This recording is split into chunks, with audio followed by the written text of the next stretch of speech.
Channel PSS classes में आपका बहुत बहुत स्वागत है। आज हम बात करेंगे संवेग संरक्षण के सिद्धांत के बारे में, जिसकी इंग्लिश है principle of conservation of momentum. ठीक है, अब संवेग संरक्षण का सिद्धांत क्या होता है इसके बारे में जानकारी करने से पहले हम संवेग के बारे में जान लें। क्यों संवेग के बारे में जानेंगे? जैसे कि अगर कोई वस्तु कहीं पर है, आपको उसकी जरूरत है, तब आप पहले आपकी जरूरत है आपको, तब आप उसको लेने के लिए पहले यह पता करेंगे कि यह वस्तु किसकी है, तब वस्तु लेंगे ना मांगकर। उसी प्रकार हम पहले यह पता कर ले कि संरक्षण का सिद्धांत जो पढ़ रहे हैं किसका है। तो यहाँ हमने संवेग है ना, तो हम किसका संरक्षण का सिद्धांत पढ़ रहे हैं? संवेग का। तो हम पहले संवेग जान लेते हैं क्या चीज है। तो आइए हम संवेग की परिभाषा लिखकर आपको समझाते हैं कि संवेग क्या है। तो दोस्तों, जो संवेग है, मोमेंटम जो है, उसकी परिभाषा जो है, किसी वस्तु के द्रव्यमान तथा वेग के गुणनफल को वस्तु का संवेग कहते हैं। फिर से एक बार ध्यान से सुनिए परिभाषा संवेग की। किसी वस्तु के द्रव्यमान तथा वेग के गुणनफल को, मतलब उसके वेग के गुणनफल को ही वस्तु का संवेग कहते हैं। अब देखिए यहाँ पर परिभाषा से क्लियर हो जा रहा है कि किसी वस्तु के द्रव्यमान, वह वस्तु का द्रव्यमान कितना है और कितने वेग से गतिशील है, उसी के गुणनफल को संवेग कहते हैं। तो परिभाषा से लिख सकते हैं हम संवेग बराबर द्रव्यमान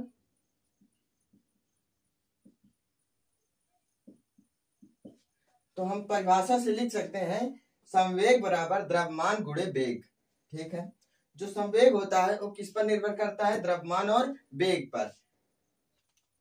इसको हम और शॉर्ट फॉर्म में ले लेते हैं।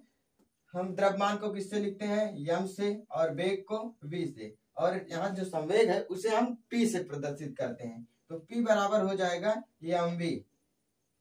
ठीक है, संवेग को पी से प्रदर्शित करते हैं। संवेग एक सदिश राशि है और इसका मात्रक, जैसा कि यहाँ पर आप देख सकते हैं, इसका मात्रक हो जाएगा, इसका होता है किलोग्राम और इसका मीटर प्रति सेकेंड। तो इसका मात्रक हो जाएगा किलोग्राम मीटर प्रति सेकेंड।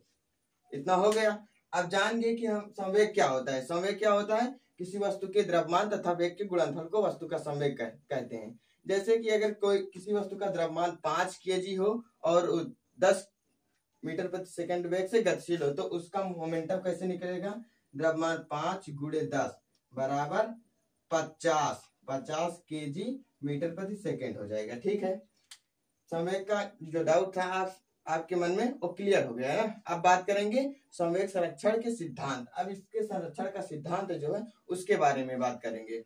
एक बार आप इसको स्क्रीनशॉट ले लीजिए, तब हम यहाँ शुरू से करेंगे। संवेग संरक्षण सिद्धांत का जो डेरिवेशन है उसे हम शुरू से करेंगे। ठीक है, तो जो संवेग संरक्षण का सिद्धांत है हमने यहाँ पर लिख दिया, बहुत ही सरल भाषा में लिखा है। थोड़ा आपको बड़ा दिखाई दे रहा है लेकिन बहुत ही सरल है। अगर आप पढ़ेंगे तो जो इसमें शब्द व्यवस्थित है, बहुत ही जो शब्द हैं बहुत ही सुव्यवस्थित ढंग से लिखे। अगर एक बार पढ़ लेते हैं तो आपको तुरंत याद हो जाता है। मतलब जो परिभाषा हमने लिखा है इसको याद करने में ज्यादा कठिनाई नहीं होगी। जैसे कि यहाँ पर हमने लिखा है, यदि 2 या 2 से अधिक, मतलब 2 वस्तु या 2 से अधिक वस्तुएं एक समान मतलब सेम डायरेक्शन, मतलब एक ही दिशा में, एक समान दिशा मतलब एक ही दिशा में, अथवा विपरीत दिशा मतलब अगर एक वस्तु इधर जाए और दूसरी इधर आए तो क्या हुआ? विपरीत है। विपरीत दिशा में गतिशील हो। ठीक है, एक वस्तु मतलब जो पहली वस्तु है, मान लीजिए एक दो वस्तुएं हैं सेम डायरेक्शन में, और नीचे 2 वस्तुएं हैं जो एक दूसरे के अपोजिट दिशा में जा रही हैं, गतिशील हो, तथा वे आपस में टकरा जाए। मान लीजिए इनका कहीं पर टक्कर हो जाए, ऐसे आगे चल के इनका यहाँ टक्कर हो जाए और इसका यहाँ पर टक्कर हो जाए, और उन पर कोई बाह्य बल न लगे, मतलब बाहर से कुछ न लगे, बाहर से उन पर कुछ न किया जाए, तो उन पर बाह्य बल न लगे। देखिए यहाँ पर बाह्य बल न लगे तो टक्कर के पहले का संपूर्ण संवेग, संपूर्ण मतलब कुल संवेग, जितना पहले संवेग था मतलब कुल संवेग, और टक्कर के बाद का संपूर्ण संवेग मतलब टक्कर के बाद का कुल संवेग आपस में बराबर होता है।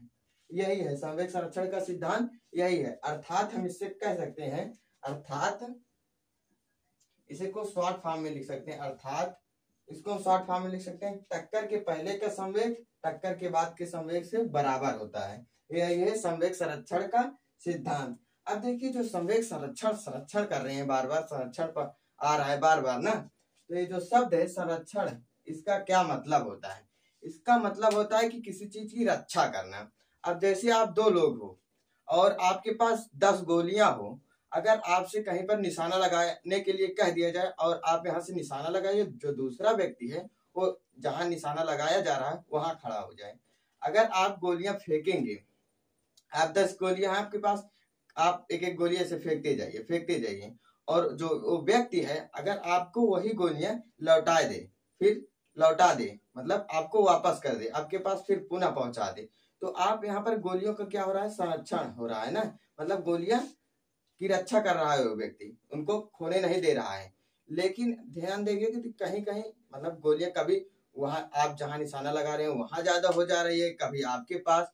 तो जो संवेग का ये नियम है, इसमें दो वस्तुएं हैं, तो कभी कभी, और इसमें जो संवेग होता है टक्कर के बाद का संवेग और टक्कर के पहले का संवेग पढ़ते हैं। तो जो टक्कर के पहले है संवेग, वो मान लीजिए दो वस्तुएं, पहली वस्तु का संवेग टक्कर के पहले ज्यादा हो सकता है, फिर टक्कर के बाद दूसरी वस्तु का संवेग ज्यादा हो सकता है, लेकिन जो दोनों का कुल संवेग रहेगा वो बराबर रहेगा। जैसे यहाँ पर अगर हम गोलियों को फेंक रहे हैं निशाने पर, तो कभी गोलियां वहां ज्यादा हो रही है, कभी हमारे पास, लेकिन जो गोलियां हैं वो 10 ही गोलियां हैं, उनकी संख्या घट बढ़ नहीं रही है। तो संवेग संरक्षण का मतलब समझ गए होंगे। अब देखिए संरक्षण जो सिद्धांत था हमने लिख दिया, इसका शॉर्ट तरीका था उसको भी लिख दिया। अब इसको आप एक बार स्क्रीनशॉट लीजिए, हम इसको लिख देंगे, उसके बाद इसको प्रूव करने जा रहे हैं। ठीक है, आप एक बार स्क्रीनशॉट लीजिए, हम जल्दी जल्दी से प्रूव करेंगे इसे। तो दोस्तों अब हम प्रूव करने चल रहे हैं संवेग संरक्षण का सिद्धांत। तो इसको हमने अभी संवेग संरक्षण का जो परिभाषा लिखा था, जो उसका सिद्धांत हमने विधिवत पूरा लिखा था, उसको विस्तार रूप से और समझाया भी था। उससे जो हमको अर्थ निकला, जो हमारा उस परिभाषा से पढ़े, जो हमारे शॉर्ट आया, छोटी परिभाषा आई, वो क्या थी? टक्कर के पहले का कुल संवेग टक्कर के बाद, जो हम अभी हमने जो आपको बताया संवेग संरक्षण का सिद्धांत लिखकर पूरा विस्तार रूप से, उससे हम एक निष्कर्ष निकाले, उस परिभाषा से एक निष्कर्ष निकाले। क्या निकाले? कि टक्कर के पहले का कुल संवेग टक्कर के बाद के कुल संवेग का बराबर होता है, मतलब टक्कर के पहले का जितना संवेग रहेगा टक्कर के बाद के कुल संवेग का बराबर रहेगा, दोनों आपस में बराबर रहेंगे। तो अब हम उसको प्रूव करने के लिए यहाँ पर मान लिए हैं कि हमारे पास दो बॉलें हैं, एक है ए और दूसरी है बी, एक है ए और दूसरी है बी। ठीक है, अब जो ए है उसका द्रव्यमान ma, क्योंकि हमें इसको संवेग की जरूरत पड़ेगी। संवेग बार हमने पढ़ाया था कि आपको संवेग, यहाँ शॉर्ट फॉर्म लिखा भी है, शुरू में संवेग बताया था कि द्रव्यमान और वेग। तो जो इसका द्रव्यमान है ma है ए का, बी का mv है।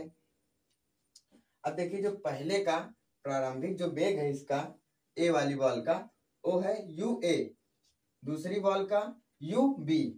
यहाँ पर टक्कर कर रहे हैं, फिर जब टक्कर करेंगे दोनों आपस में कभी इकट्ठा, मतलब कहीं पर टक्कर होगी, तो क्या होगा? टक्कर करने से इनकी जो गति होगी वो धीमी तेज हो जाएगी, जो उनका वेग होगा बदल जाएगा ना। तो बदलने के बाद हमने u a मान लिया और ub, यहाँ पर आप कुछ भी मान सकते हैं। ठीक है, लेकिन नियम पे चलना है हमको। यहाँ पर जब टक्कर होगा तब यहाँ पर हमने लिखा है कि FAB और FB, जैसा कि F क्या है? बल है। यहाँ पर जब दो वस्तुएं टकराती हैं तो बल लगाते हैं ना, न्यूटन के तीसरे नियम से यहाँ पर बल लग रहा है। जब वस्तुएं टकराई तो यहाँ पर हमने लिखा है FAB, मतलब जो ए है वो बी पर बल लगा रहा है, इधर FBA, बी लगा रहा है ए पर। अब ए जो बल है ऊपर लिखे हमने, ए आपस में क्या होंगे? बराबर होंगे, और यहाँ पर माइनस का चिन्ह लगाएंगे, क्योंकि न्यूटन का जो तीसरा नियम है यही कहता है कि हम अगर किसी वस्तु पर हम यदि किसी वस्तु पर जितना बल लगाते हैं वो वस्तु भी हम पर उतना ही बल विपरीत दिशा में लगाती है। तो मान लीजिए हम हो गए, ये हमारे बगल में कोई है, या मान लीजिए दीवार हो गई, बोर्ड हो गया, हम हो गए, बोर्ड हो गया, ठीक है। हम इसको जितना बल लगाएंगे इस पर, वो भी हम पर उतना ही बल लगाएगा। न्यूटन का तीसरा नियम है, विपरीत दिशा में लगाएगा, इसीलिए इस माइनस का चिन्ह जो है वो बता रहा है कि ये जो बल है विपरीत दिशा में लग रहा है, ठीक है। अब देखिए जो बॉलें हैं वो एक दूसरे को मान लीजिए T1 समय तक छुआ और एक T2 समय तक, लेकिन यहाँ हम लिख सकते हैं T1 बराबर T2 लिख सकते हैं ना। अगर आप आप बैठे हैं और आपका दोस्त बैठा, आप अगर अपने दोस्त को छुए हैं, फिर कुछ समय के लिए छुए, फिर हटा लिए हाथ, अगर आपसे पूछा जाए कि आप अपने जो आपका दोस्त था वो आपको कितनी देर तक छुआ, तो आप कहेंगे, सीधा सीधा बताएंगे कि मैंने जितनी देर तक उसको छुआ था उतनी ही देर तक वो मुझको छुआ था, कहेंगे। तो क्या हो जाएगा, T1 बराबर T2, ठीक है। अब देखिए जो न्यूटन का दूसरा नियम है, अब निकालने जा रहे हैं संवेग।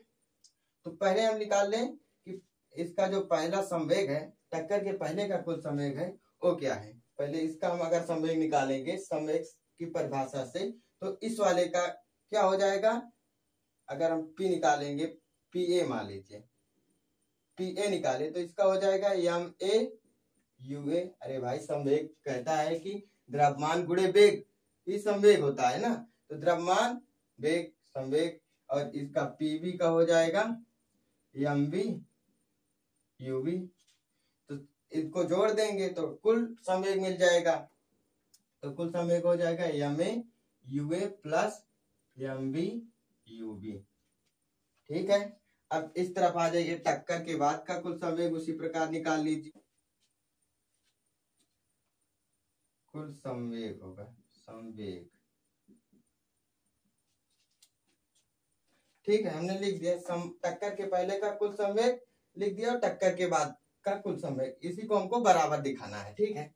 अब देखिए जो न्यूटन का दूसरा नियम है, न्यूटन का दूसरा नियम कहता है कि यदि हम किसी वस्तु पर जितना बल लगाएंगे, ये वस्तुएं बल लगा रहे हैं एक दूसरे पर, जितना बल लगाएंगे, अब देखिए हम न्यूटन के दूसरे नियम से इसे सिद्ध करेंगे। न्यूटन का जो दूसरा नियम है वो कहता है कि किसी वस्तु पर लगाया गया बल उस वस्तु के द्रव्यमान तथा उसमें उत्पन्न त्वरण के बराबर होता है, त्वरण के गुणनफल के बराबर होता है।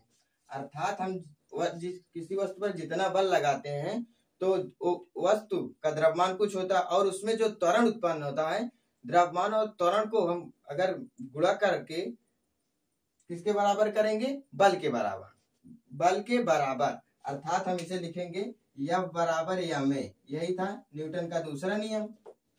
तो अब हम यहाँ पर देखिए एक अब त्वरण आ गया, त्वरण, तो हम त्वरण को देखेंगे, त्वरण बराबर होता है वेग परिवर्तन बटा समय अंतराल। मतलब वेग परिवर्तन का मतलब होता है कि वेग बदलना, किसी चीज का बदलना ही परिवर्तन कहलाता है। तो यहाँ क्या बदल रहा है, वेग बदल रहा है, तो वेग परिवर्तन बटा समय अंतराल, ठीक है।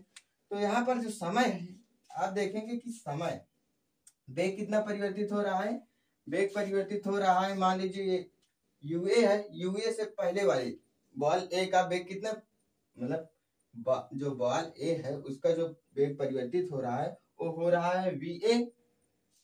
तो हम यहाँ पर लिखेंगे पहली बॉल के लिए त्वरण की परिभाषा, जो त्वरण का सूत्र है उससे लिखेंगे,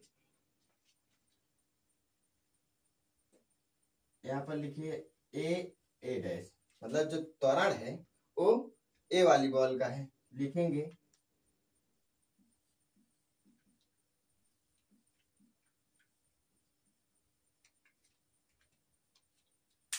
देखिए जो त्वरण है हमने लिखा है A, यहाँ पर स्मॉल ए और यहाँ पर कैपिटल ए का मतलब है कि जो बॉल है वो जो त्वरण है किसका है, A वाली बॉल का है। लिखे हैं VA माइनस UA अपान T1।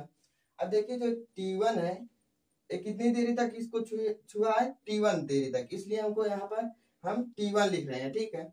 और जो यहाँ पर VA माइनस UA है, जो हमारा अंतिम वेग है, अगर उसमें से हम प्रारंभिक वेग घटाएंगे तो हमको यह पता चल जाएगा कि हम एक मतलब वेग कितना बड़ा है। जैसे कि आपके पास 5 रुपए है, अगर आपको कोई आपके पापा आपको पैसा दे दें और आपका कुल पैसा 15 रुपए हो जाएगा, तो कैसे पता करेंगे कि आपके पास कुल कितना पैसा है? तो आप 15 रुपए में से 5 घटाएंगे तो 10 आएगा, तो आपको पता चल जाएगा कि आपके पापा जी ने आपको 10 रुपए दिए हैं, ठीक है। तो उसी प्रकार एक पहली बॉल का त्वरण हो गया, आप दूसरी बॉल का इसी तरह निकाल लीजिए। अब ये दूसरी बॉल का हो गया, जो दूसरी बॉल का त्वरण है वो निकल गया। अब हम इस सूत्र पर रख देंगे, तो यहाँ पर हमने जो पहली बॉल के लिए लिखा वो है MA माइनस UA अपान T1, त्वरण से गुणा कर दिए न्यूटन के दूसरे नियम के अनुसार। ये पहली बॉल के लिए हो गया और ये दूसरी बॉल के लिए हो गया, ठीक है। अब जो न्यूटन का यहाँ पर हमने तीसरा नियम लिखा है, FAB बराबर माइनस FBA, ये तीसरा नियम अभी हमने बताया कि हम जिस वस्तु पर किसी वस्तु पर जितना बल लगाते हैं वो वस्तु भी हम पर उतना ही बल लगाएगी। तो जो अब हम यहाँ पर लिखेंगे, यहाँ पर लिख रहे हैं ऊपर BA, FAB बराबर माइनस FBA, ठीक है। तो हम लिखेंगे MA, तो हमने न्यूटन का जो तीसरा नियम था उसके अनुसार लिख दिया। अब देखिए यहाँ पर हमने लिखा T1 बराबर T2, T1 बराबर T2, क्यों? अभी हमने आपको समझाया था कि जैसे आप हैं, आपके दोस्त है, आप अगर अपने दोस्त को जितनी देरी तक छुए रहेंगे, अगर आपसे पूछा जाए कि आपके दोस्त ने आपको कितनी देर तक छुआ रहे, तो आप बताएंगे कि जितनी देर तक मैं उसको छुआ था। तो वही यहाँ पर T1 बराबर T2 हो गया। तो ये जो बराबर में इससे क्या हो जाएगा, कैंसिल हो जाएगा, ठीक है। अब अगर हम इसका मल्टीप्लाई करेंगे अंदर तो हो जाएगा MAVA माइनस MAUA बराबर MBVB माइनस, यहाँ पर माइनस का चिन्ह लगेगा, सॉरी यहाँ पर माइनस का चिन्ह रहेगा, क्योंकि जो दूसरा बल है उसके विपरीत में लग रहा है ना, यहाँ पर माइनस रहेगा और यहाँ पर प्लस हो जाएगा, माइनस माइनस प्लस MBUB, ठीक है। अब इसको हम इस तरह भी लिख सकते हैं, देखिए यहाँ पर लिख रहे हैं, हमने इसको कैसे लिखा, इसको पक्षांतर कर दिया, इसको इस तरफ कर दिया और इसको इस तरफ कर दिया, इस चीज को इस तरफ कर दिया, इसको इस तरफ। तो आप जानते हैं बराबर में जब होता है कोई चिन्ह एक तरफ से दूसरी तरफ जाता है तो वो बदल जाता है।